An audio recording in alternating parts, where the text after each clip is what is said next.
इस सभा को संबोधित करें। अमित भाई आगे बढ़ो।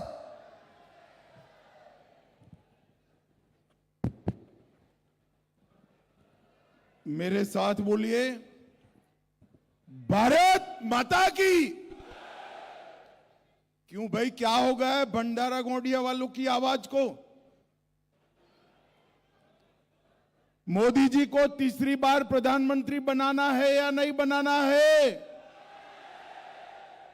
400 पार करनी है या नहीं करनी है? तो ऐसी आवाज नहीं चलेगी। दोनों हाथ उठाइए, उठाइए दोनों हाथ, विजय के संकल्प की मुट्ठी बींचिए और प्रचंड आवाज से बोलिए, भारत माता की, भारत माता की। मंच पर उपस्थित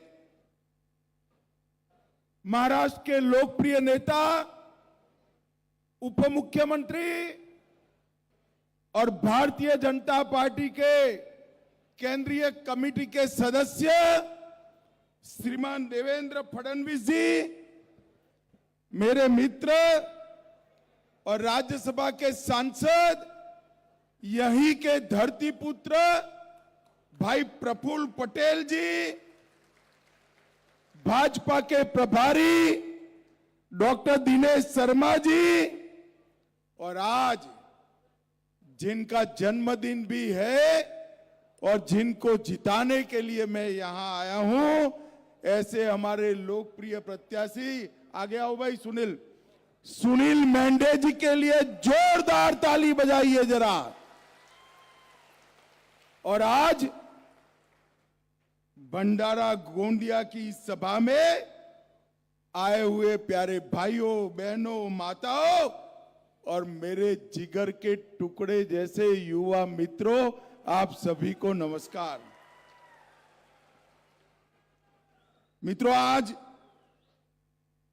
बाबा साहेब आंबेडकर की जन्म जयंती है। इसी महाराष्ट्र की पावन भूमि पर जहां वीर छत्रपति ने जन्म लिया, इसी भूमि पर जन्मे बाबा साहेब ने इस देश को, संविधान को बनाकर सबको समेटने का काम किया।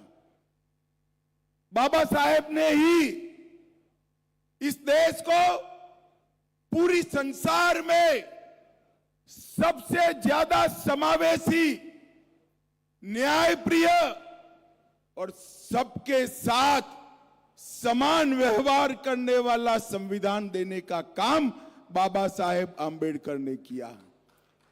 मैं वो बाबा साहेब आंबेडकर के चरणों में प्रणाम कर मेरी बात की शुरुआत करना चाहता हूं। मैं आज यहां आया हूं, भंडारा आया हूं, और बाबा साहब का जन्मदिन है, बोले बगैर रह नहीं सकता।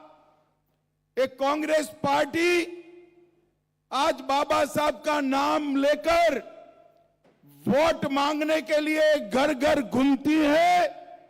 1954 के उपचुनाव में बाबा साहब के खिलाफ मोर्चा लगाने का काम यही कांग्रेस पार्टी ने किया।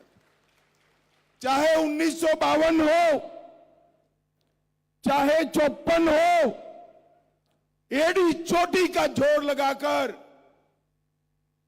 बाबा साहब को हराने का काम किया।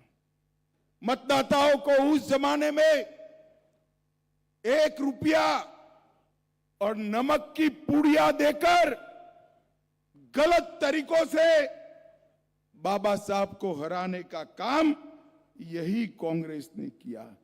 और यही कांग्रेस थी जिसने 5 दशक तक शासन करने के बाद भी बाबा साहब को भारत रत्न नहीं दिया और बाबा साहब का हमेशा अपमान करने का काम किया। भारतीय जनता पार्टी ने बाबा साहब से जुड़े हुए बाबा साहब से जुड़े हुए 5 तीर्थ स्थानों को सम्मानित कर बाबा साहब को युगों युगों तक अमर करने का काम भारतीय जनता पार्टी ने किया। और ये कांग्रेस पार्टी बाबा साहब नहीं रहे बाद में भी झूठ बोलकर उनके स्पिरिट को जमीन के नीचे तक डालने का काम करती है। ये झूठ फैलाते हैं कि भारतीय जनता पार्टी को 400 सीटें मिली तो भारतीय जनता पार्टी आरक्षण समाप्त कर देगी। राहुल बाबा, हमारे पास 2 टर्म से पूर्ण बहुमत है। हमारे